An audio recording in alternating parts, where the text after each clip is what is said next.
کا وعدہ سچا ہے تو تم کو دنیا کی زندگی دھوکے میں نہ ڈال دے، اور نہ بڑا فریبی یعنی شیطان تمہیں اللہ کے نام سے فریب دے۔ شیطان تمہارا دشمن ہے، تم بھی اسے دشمن ہی سمجھو۔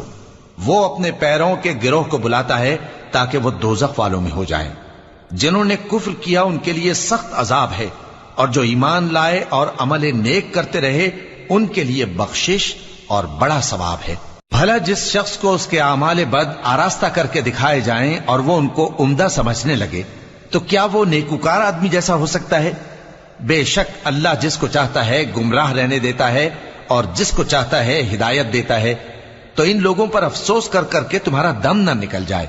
یہ جو کچھ کرتے ہیں اللہ اس سے واقف ہے، اور اللہ ہی تو ہے جو ہوائیں چلاتا ہے، پھر وہ بادل کو ابھارتی ہیں، پھر ہم ان کو ایک بے جان علاقے کی طرف لے جاتے ہیں، پھر اس سے یعنی بارش سے زمین کو اس کے مردہ ہو جانے کے